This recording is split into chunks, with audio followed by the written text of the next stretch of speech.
Selamat datang kembali. Oke, langsung aja ya. Kali ini kita coba mengurai satu kasus yang, wah, angkanya ini bikin geleng-geleng kepala. Dugaan korupsi pengadaan laptop nilainya hampir 10 triliun rupiah di Kemendikbudristek. Sumber kita ini rangkuman fakta dari CNN Indonesia. Nah, ini mengacu pada keterangan resmi Kejaksaan Agung, Kejagung ya. Misi kita sekarang, yuk kita gali lebih dalam, apa sih temuan awal kasus periode 2019 sampai 2023 ini dan signifikansinya gimana? Mari kita lihat bareng-bareng. Oke, kita mulai dari skalanya dulu nih. 9,9 triliun. Gede banget ini angkanya. Ini tepatnya kapan dan di bawah menteri siapa ya waktu itu? Ya, nilainya memang fantastis ya. Ini terjadi di rentang waktu 2019 sampai 2023. Eranya Menteri Nadiem Makarim. Nah, poin penting nih yang perlu Anda catat juga. Per akhir Mei 2025 kemarin, Kejaksaan Agung itu sudah meningkatkan status kasusnya. Oh, naik status ya? Betul. Dari penyelidikan sekarang jadi penyidikan. Ini bukan langkah kecil loh ya.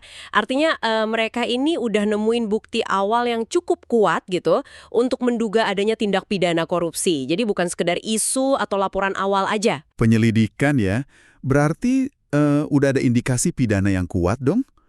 Indikasi spesifiknya itu kayak gimana? Sumber kita nyebut ada dugaan rekayasa kebijakan, terus pemufakatan jahat. Nah ini maksudnya gimana ya? Bisa dijelasin? Nah, ini nih bagian yang menariknya. Dugaan utamanya itu adanya semacam skenario gitu, yang diarahkan. Menurut Kejagung ya, ada tim teknis yang diduga diminta secara khusus nih, buat bikin kajian pengadaan laptop jenis tertentu. Jenis tertentu? Iya, yaitu Chromebook. Itu loh jenis laptop yang banyak fungsinya sangat bergantung sama koneksi internet. Nah, kajian ini dibuat alasannya untuk mendukung teknologi pendidikan. Chromebook ya. Terus kenapa? Kenapa itu jadi masalah? Justru itu intinya. Menurut Kejagung lagi nih, uji coba terhadap 1.000 unit Chromebook di tahun 2019 itu, hasilnya dinilai nggak efektif. Nggak efektif, kok bisa? Ya itu tadi, utamanya karena ketergantungan sama koneksi internet yang stabil. Sementara kan kita tahu sendiri ya, kondisi koneksi di banyak sekolah kita gimana, belum merata sama sekali. Nah, temuan bahwa uji coba awal aja udah nunjukin nggak efektif, tapi kok proyek skala gede ini tetap jalan. Nah, ini yang kemudian memunculkan dugaan adanya rekayasa kebijakan. Oh, jadi kayak diatur gitu ya? Semacam itu, kayak pengaturan biar aturan atau mungkin spesifikasinya menguntungkan pihak tertentu. Dan juga dugaan pemufakatan jahat dalam proses ambil keputusannya itu.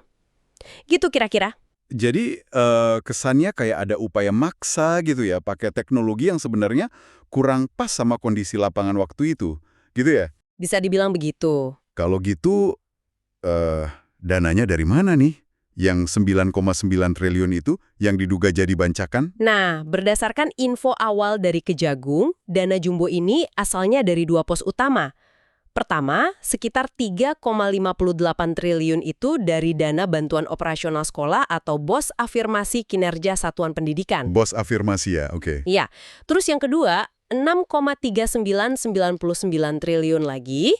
Nah, ini dari dana alokasi khusus atau DAK fisik bidang pendidikan. DAK fisik itu dana transfer pusat ke daerah kan ya? Betul sekali. DAK ini kan dana dari pusat yang ditransfer ke daerah buat biayai kegiatan fisik spesifik. Dalam kasus ini ya di bidang pendidikan. Tapi penting juga dicatat ya, angka kerugian negara yang pasti itu masih dalam proses penghitungan, masih dihitung oleh pihak berwenang. Oke. Skalanya gede. Modusnya diduga rekayasa. Dengan nilai segede ini, terus nyangkut kementerian pula, siapa aja nih yang potensial keseret? Atau minimal diperiksa lah. Sumber kita kan nyebut kemungkinan pemeriksaan mantan menteri, terus udah ada penggeledahan staf khusus juga. Betul, Kejaksaan Agung udah menegaskan mereka akan periksa siapa saja yang keterangannya itu dianggap perlu lah ya untuk bikin kasus ini terang benderang. Mereka juga secara eksplisit bilang terbuka peluang untuk memeriksa mantan Mendikbudristek, Nadiem Makarim, kalau memang keterangannya diperlukan. Oh, sampai ke mantan menterinya ya? Iya, potensinya ada. Dan yang lebih konkret lagi nih, penyidik udah bergerak. Mereka udah geledah kediaman 2 orang mantan staf khusus Mendikbudristek periode 2019-2023. Inisialnya FH sama JT. Wah, udah sampai penggeledahan ya? Terus apa aja tuh yang ditemukan atau mungkin disita dari sana? Dari hasil penggeledahan itu, penyidik menyita sejumlah barang ya, yang dianggap bisa jadi bukti.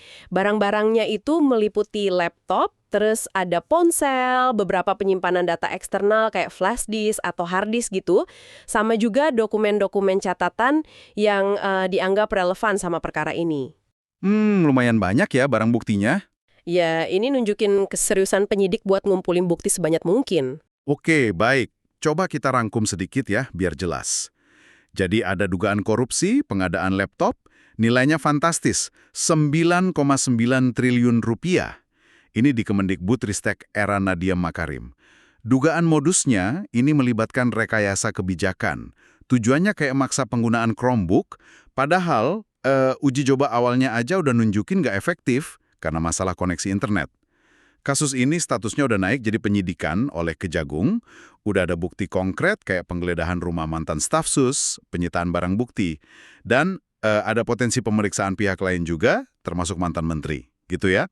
Tepat sekali. Rangkumannya pas banget.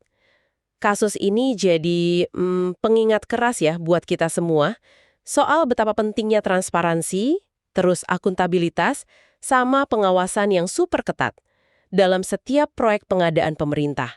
Apalagi kalau udah nyangkut dana triliunan rupiah begini. Dan menyentuh sektor sepenting pendidikan sama pemanfaatan teknologi kan? Betul. Sektor krusial banget. Iya, hal lain yang juga jadi sorotan penting itu pentingnya evaluasi berbasis bukti yang kuat. Jadi sebelum sebuah program skala nasional itu digulirkan, harus dievaluasi bener-bener, biar tepat sasaran, nggak mubazir, apalagi ya amit-amit sampai diselewengkan kayak gini kan. Ya, evaluasi berbasis bukti ya. Itu kuncinya. Oke, nah sebagai penutup diskusi kita kali ini nih, mungkin ada satu pertanyaan reflektif ya buat Anda pikirkan lebih lanjut. Di tengah derasnya arus digitalisasi sekarang, terus kebutuhan kita akan teknologi di dunia pendidikan yang makin tinggi, gimana ya caranya kita bisa mastiin program-program serupa di masa depan itu yang nggak cuma efektif gitu, nggak cuma jawab kebutuhan real di lapangan, tapi juga bisa jalan bersih, akuntabel, dan terhindar dari celah korupsi kayak gini lagi. Itu mungkin yang perlu kita renungkan bersama.